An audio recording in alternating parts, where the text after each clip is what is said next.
Soalnya itu, Rangga itu kan diperiksa oleh forensik bagian psikolog.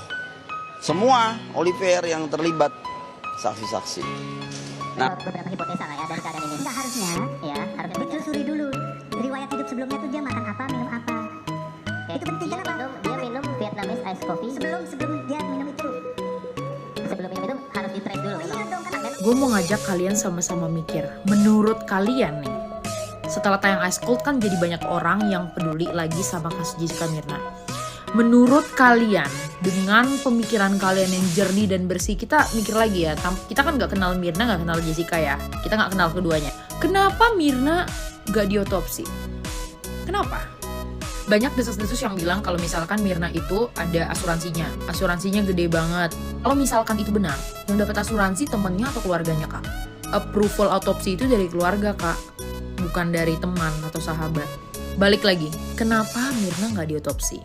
Untuk kasus kematian gak wajar ya, dia bukan meninggal karena sakit, bokap gue meninggal itu karena GERD, gak perlu otopsi. Kita semua tahu dia meninggal karena itu. Tapi kalau misalkan bokap gue meninggal di mana gitu, gue nggak tahu kenapa, mending diotopsi daripada gue nggak tahu kebenaran yang terjadi untuk bokap gue. Mungkin ada sesuatu orang yang berbuat jahat sama bokap gue, mending gue tahu kebenarannya. Tapi kan kalau misalkan diotopsi nih, memang dia kan pasti tubuhnya itu sudah tidak balik lagi seperti kemarin. Tapi kan nyawanya juga nggak balik kak, udah pasti meninggal, udah nggak bisa hidup lagi.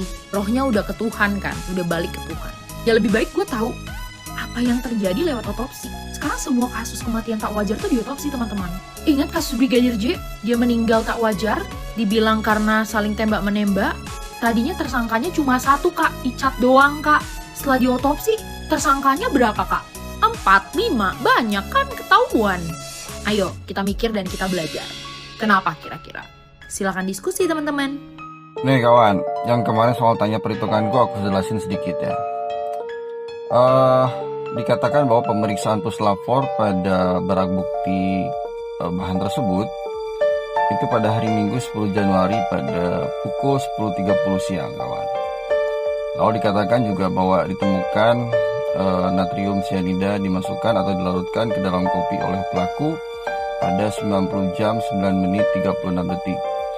Sebelum hari pemeriksaan, jika dihitung mundur dari waktu pemeriksaan yang terjadi tepat di hari Rabu 6 Januari 2016 pukul 16.39 dengan estimasi range berkisar 16.30 sampai 16.45 kawan. Oke. Lalu setelah dihitung mundur dari waktu pemeriksaan, ternyata hasil waktu yang didapat yaitu 16.30. Menurut Bapak Nur Samran, 16.30 plus 9 menit 36 detik yang mendapatkan hasil 16.39 lewat 36 detik dengan estimate range yaitu 16.30 sampai 16.45. Padahal jika kita menghitung mundur 9 menit 36 detik itu seharusnya dikurangi, bukan ditambah seperti yang dilakukan orang tersebut. Dari hasil pengurangan tersebut mendapatkan hasil 16.20 lewat 24 detik.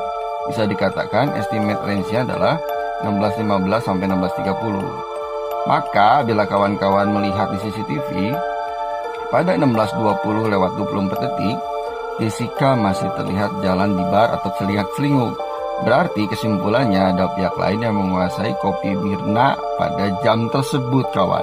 Seperti yang sudah aku jelaskan di video sebelumnya. Jadi kawan-kawan coba dilihat saja. Oke, siapakah yang bermain di situ, siapakah yang menguasai gelas dan kopi tersebut. Jadi kawan-kawan bisa ambil kesimpulan kawan. Oke, terima kasih kawan. Selamat beraktivitas. 1 visum ya. Ya. Udah langsung 1 visum. Visumnya siapa? Setelah banyak banget yang merasa malu ketika punya Wamenkumham seperti Prof. Edi yang sering melakukan pembohongan publik, kita mulai malu ketika ada seseorang yang bernama S ini bisa jadi jaksa penuntut umum yang sering dipakai di persidangan. Gua nggak tahu track record dia seperti apa, prestasi dia seperti apa di dunia kejaksaan hingga dia dipilih terus-menerus untuk melakukan kerjaan dia sebagai jaksa di persidangan besar seperti persidangan Jessica Mirna, Sambo, dan berbagai macam persidangan yang cukup hype. Kayak misalkan contoh nih, gue sebagai atlet apa gitu, contohin basket nih. Ketika gue punya prestasi dan juga track record yang bagus, otomatis gue bakal selalu dipilih nih sama si pelatih buat jadi perwakilan di pertandingan apa gitu, di ajang apa gitu. Nah, JPU yang satu ini, jaksa yang satu ini, apakah dia punya track record dan prestasi yang gimana gitu sehingga dipakai terus nih. Padahal seperti yang kita lihat di persidangan ini, no etika sama sekali. Bahkan itu seorang dokter ahli. Seorang dokter ahli sebagai saksi dan bukan tersangka, terdakwa ataupun terlapor, ya. Kalian bisa garis bawahi ini. Dan yang kedua itu adalah orang yang jauh umurnya di atas si jaksa. Jadi di sini ada minus gede banget soal etika, cara ngomong, respect to the old gitu. Jadi banyak banget minusnya di sini. Terkesan kalau seandainya saksi ahli daripada Jessica ini adalah musuh bebuyutan, sama seperti hal yang dilakukan ketika dia mewawancarai Jessica. Bahkan gue ada lihat sebuah video di mana dia bilang kalau seandainya kriminal itu sama dengan kecelakaan. Oh bro, you doing something shit, you know. Look at me bro. Gue orang awam yang tamatan SMA dan gue bisa membedakan antara kriminal dan juga kecelakaan. Udah dijelaskan sama Jessica Myrna bro. Itu kecelakaan. Dia kecelakaan mobil. That's it, not a criminal. You know the difference from the criminal and the so keren aja sih sebenarnya tadi pakai bahasa Inggris.